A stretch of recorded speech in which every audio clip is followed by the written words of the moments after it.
It's the big double game week of the season. It's time to look at all our options and our chip strategy as well to maximise that green arrow in double game week 26.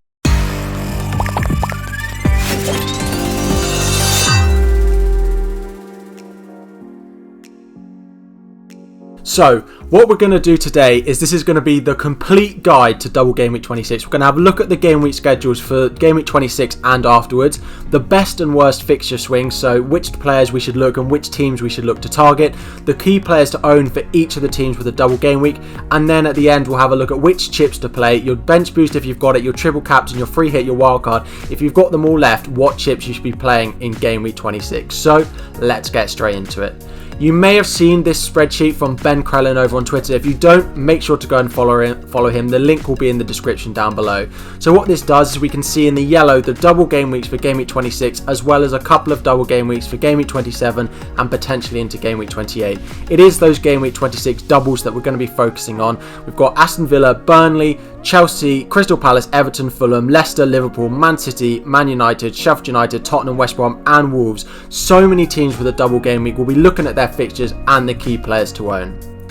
So there are 6 teams with no double game week. So West Ham, Leeds, Newcastle, Arsenal, Brighton and Southampton all have just one fixture in game week 26. So you probably don't want to be buying into them. You may be looking to bench them if you're not playing your bench boost, or maybe sell them for game week 26.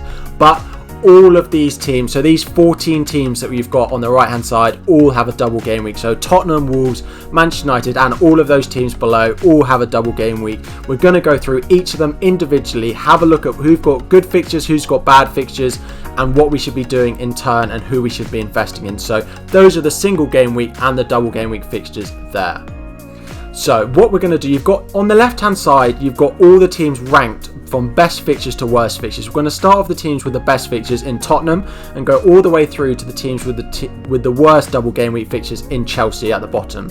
So, for example, Tottenham have got Burnley at home and Fulham away, a great double game week for them. And what we're going to do is we're going to pull out the top 3 players I think you should invest in from each of the teams if I think there's 3 players worth investing in. So we take Tottenham, they've got Burnley at home and Fulham away, a great double game week for them.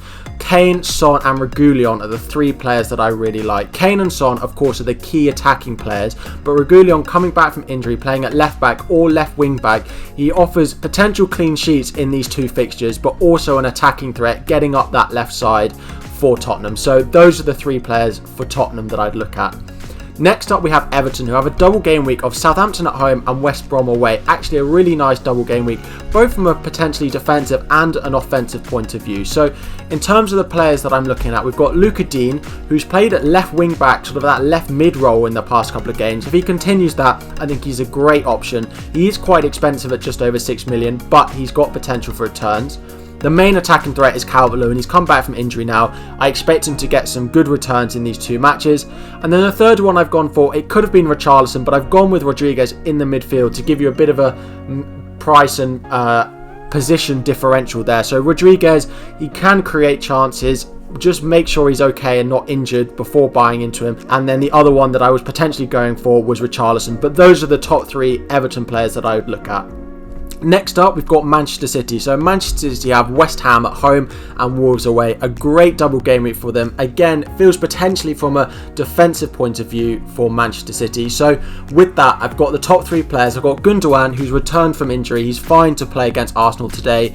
Cancelo and Diaz. So I've gone for one midfielder and then the defensive double up with the attacking threat of Cancelo, but then the nailed Diaz as well. So I think triple Man City for this game week is essential because they also have a double game week in game week 27 as well. So if you don't have your triple Man City already, it's definitely time to own them. Next up, we've got Aston Villa, who have Leeds and then Sheffield United away. A good-ish double game week. Leeds is a tough fixture. Sheffield United away is good for them. Without Jack Grealish, potentially, it may impact how they're playing, and without Matty Cash in the defence as well, it could impact them, but I definitely think it's worth investing in them as well. The top 3 players that I've got are Watkins in the attack, main goal threat, especially now Grealish is out. Martinez, I'm sure most of us own him already, and then I've gone with Target. It would have been Jack Grealish as the third option, but he's out, and Target did pick up an assist in game week 25, so I've gone with a double defence for that Sheffield United fixture in particular, and then Watkins into the attack. Next up, we've got West Brom, who have got Brighton at home and Everton at home.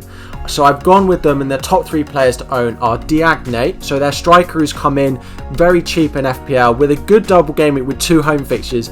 If they get goals, a lot of it goes through him, so there's definitely potential for him to be a great enabler in this double game week. Pereira of West Brom, again a really nice option, quite affordable on penalties as well.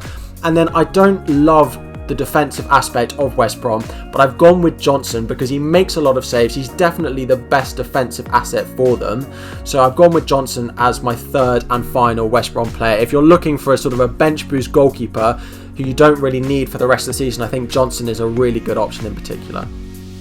Next up, we've got Leicester. Now Leicester have a Arsenal at home fixture of Burnley away. These feel again quite good from a defensive point of view, but Leicester seem on such good form that even their attackers can be good options. So in terms of their top 3 players, I've gone with Harvey Barnes. Now Harvey Barnes feels on such good form. He's returned in so many of the last game weeks. Partnering him is his midfield duo in Maddison. Now Maddison did go off injured in game week 25, so it's worth noting and looking at that before bringing him in. If he's potentially injured, then striker Jamie Vardy could be a great option, but if they're all fit, I like the value that these midfielders have on top of Vardy. And then the third one, I've gone with Pereira in defence. Now he seems to be playing sort of right mid, right wing in game week 25. If he continues that because they want to play Thomas and Castagna in their defence, then I think he's a really good option. Even if he plays at right back, he can get really far forward and there's clean sheet potential. So I like Pereira as a bit of a differential in game week 26. Next up, we've got Fulham, who have a really nice fixture against Crystal Palace away in game week 26, but then that Tottenham at home is a bit more difficult for them. I do think there are definitely good options, especially value options. We've got Areola in goal. Another, if you're going for a bench boost, is a great one to have on your bench. He could make saves, potentially a clean sheet against Crystal Palace, and then those saves against Tottenham could be great, for a 6-7 pointer in this game week. Lookman, who's a great attacking threat, scoring in game week 25. I was very happy that I owned him there. And then we've got new striker Maja, who looks to be their main goal threat. They're going to put the ball in the back of the net. A lot of it is going through him. He seems to have rekindled that attack, so all across the pitch from defence into attack. The fullbacks could be great value, but it's just hard to know who's going to start. Next up, we've got Manchester United, who have Chelsea away, which is a bit more difficult. Particularly Chelsea's defence has looked good in recent weeks, but Crystal Palace away is definitely a fixture that I would look to target. So the key players to own, no surprise that Bruno Fernandes is number 1. I kind of feel like you have to own him for this. Rashford is the other one up. He loves an away fixture, particularly he's good both away and home, but yeah, Rashford the second one on there. And the other one I've gone is Luke Shaw. Playing at left back, he's definitely first choice left back. He bombs up that left side, as well as that clean sheet potential, particularly in that Palace game. So Luke Shaw as a bit of a value pick, as well as a differential as my third Manchester United option.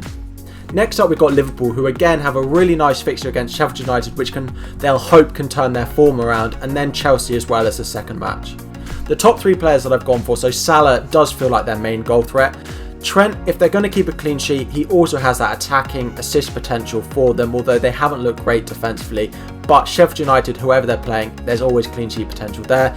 And I've gone for Curtis Jones. Now he's 4.5. If you're looking for a really cheap enabler, he could be an option. I don't love many of the other Liverpool assets. They don't look great in terms of form. So I've thrown Curtis Jones in there at a 4.5 enabler if you need that in midfield. Next up, we've got Crystal Palace, Fulham at home and Manchester United at home. Okay, all right fixtures. I really am not loving the way they're playing at the moment, so I've advised you not really buying into them. If Wilfried Zaha is back, then you can have a look at him as a potential option, but I don't love them as an option. I don't think they offer as much. I think there's better value elsewhere. If you're going for Zaha, why don't you go for Harvey Barnes, for example? So I think there's better options elsewhere. I wouldn't really advise going into Crystal Palace. Next up, we've got Wolves, who have a really nice fixture against Newcastle, but then a really tough fixture against Man City. So that's one good, one bad for them. The only player I'd really look to buy into is Pedro Neto at 5.7 million. He is their main attacking threat. He's on set pieces as well. He looks so good. You can see him getting a big money move in the summer. So Pedro Neto is someone that I would advise you guys potentially buying into. Next up, we've got Burnley, who have a really tricky double game week. So third worst double game week on the list, with Spurs away and Leicester at home. Really difficult for them. 2 fixtures I expect them to get nothing out of. No clean sheets and probably no goals as well. So I advise you to stay away from them. If you've got Loughton or Ben Mee in your defence from the previous double game week, then great, you can play them. But there's much better options elsewhere. If you're looking cheap, maybe Fulham, maybe West Brom offer better options than buying into this Burnley defence for this double game week.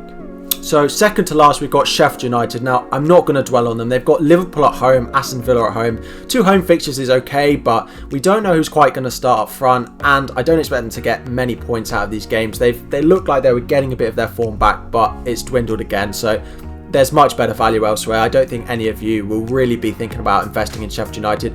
Maybe Ramsdale in goal, but there are better cheap goalkeepers and defenders, so I'd stay clear of them, as I'm sure many of you are. The last team we have is Chelsea, who have Liverpool away and Manchester United at home. So Chelsea have shown good form, and I'm not saying don't invest in their players because they're bottom of the list, but they do have by far the most difficult double game week. So Liverpool away, United at home. I know the defences from those teams have actually been a bit shaky in recent weeks, so there is potential, but it is definitely a difficult 2 fixtures. So the top 3 players to own, I've got Werner first. So he's actually showed really good form in recent games. He seems to be starting every game, unlike other players in the attack. So Werner I really like. Rudiger, again, a good option, very cheap, maybe no clean sheet, but it has this goal potential from corners. And the last one I've gone for is Alonso at left wing back. I really like him. If he's going to start most games, which he seems to, he has good goal threat, he gets very far forward. The one player I want to add on top of these 3 is Mason Mount. Now, he could be on penalties. It depends if Jorginho's in the team or if Werner decides to take him.